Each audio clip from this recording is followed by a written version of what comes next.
भगवति भवलीला मौलिमाले तवम्बः कणमणुपरिमाणं प्राणिनो ये स्पृशन्ति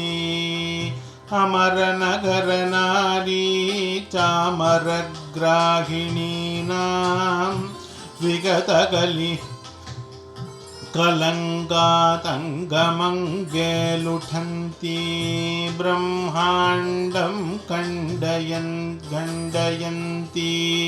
हरशिरसि जटावल्लिम् उल्लासयन्ति स्वर्लोगादपतन्ति कनकगिरिगुहाकण्डशैलात् स्खलन्ति क्षोणीपृष्ठे लुटन्ति दुरितचय चमूर्निर्भरं भ्रत्सयन्ति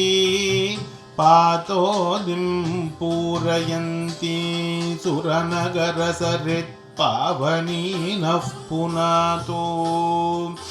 मज्जन्मादङ्गः कुम्भच्युतमदमदि रामोदमत्तालिजालं स्नानैः सिद्धाङ्गनानां कुजयुगविकलद् कुङ्कुमासङ्गपिङ्गं सायं प्रातर्मुनीनां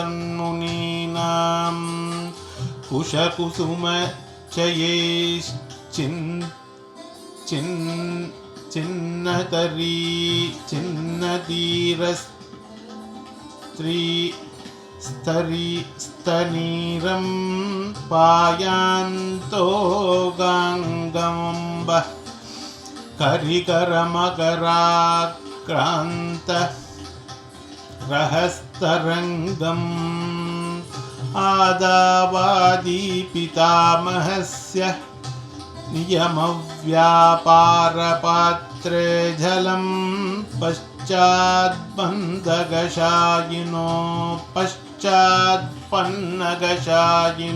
भगवतः पादोदकं पावनम्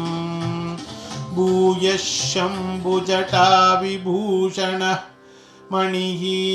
जन्नोन्मघर्षेरियं कन्या कल्मषनाशिनी भगवती भागीरथी पातु माम् शैलेन्द्राधवतारिणी निजजले मज्जज्जनोत्तारिणी पारावारविकारिणी भवभयश्रेणी समुस्तारिणी शेषाङ्गैरनुकारिणी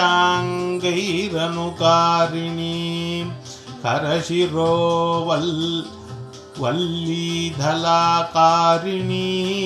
काशीप्रान्तविहारिणी विजयते गङ्गामनोहारिणी कुतो वीची वीचिस्तव यदि गता लोचनपदं कुतो वीची वीचिस्तव यदि गता लोचनपदं त्वमापीता पीताम्बरपुरवासं वितरसि त्वदुत्सङ्गे गङ्गे पतति यदि कायस्तनुभृतां तथा तदा मातः शान्तक्रतवः पदालाभो यदि लघुः भगवति तव तीरे नीरमात्राशनोऽहं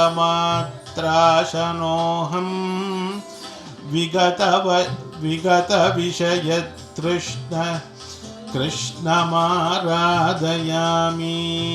सकलकलुषभङ्गे स्वर्गसोपानगङ्गे सकलकलुषभङ्गे स्वर्गसोपानगङ्गे तरलतरङ्गे देवी गङ्गे प्रसीता तरलतरतरङ्गे देवि गङ्गे प्रसीदा भगवति तव तीरे नीरमात्राशनोऽहं विगतविषयतृष्णः कृष्णमाराधयामि सकलकलुषभङ्गे स्वर्गशोपानगङ्गे तरलतरतरङ्गे देवि गङ्गे प्रसीदा मातर्जाह्नविशम्भुसङ्गमिलिते मौ निदायाञ्जलिं त्वत्तीरे वपुषोऽवसानसमये नारायणाङ्घ्रिद्वयम् सानन्दं स्मरो भविष्यति मम प्राणप्रयाणोत्सवे भूयाद्भक्तिरविच्युता हरिकराद्वैतात्मिका शाश्वती मातर्जाह्नवी शम्भुसङ्गमिलिते मौलो निदायाञ्जलिं त्वत्तीरे वपुषोऽवसानसमये नारायणाङ्घ्रिद्वयम् सानन्दं स्मरतो भविष्यति मम प्राणप्रयाणोत्सवे भूयाद्भक्तिविरच्युता हरिहराद्वैतात्मिका शाश्वती गङ्गाष्टकमिदं पुण्यं यः पठेत् प्रयतो नरः सर्वपापविनिर्मुक्तो विष्णुलोकं स गच्छति। श्री परमहंस परिव्राजकाचार्यस्य श्री गोविंद भगवत्पादः पूज्य शिष्यस्य श्रीमच्चंकर भगवत्पादः गङ्गाष्टकं सम्पूर्णम्।